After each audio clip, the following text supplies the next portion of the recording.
والله يا صديقي شوف، انا متجوز معايا بنت صغيره عندها 11 شهر. زوجتي تونسيه ومعايا عقد زواج موثق تونسي ومصري موثق. حاليا انا في تونس اهو، جربه. انا في جربه وصلت من 4 ايام، رحت بنزرت الاول بعدين جيت على هنا.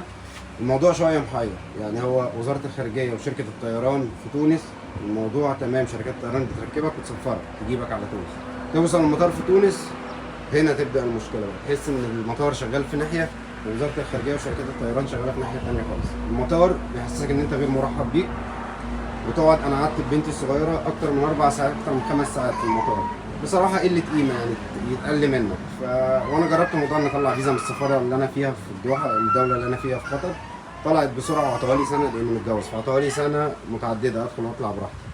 فانت افضل لك تطلع من هناك. انا طلعت بعد 5 ساعات وبالمحايله، ناس جت تكلم ناس تعرف حد في المطار لغايه ما طلعت. طلع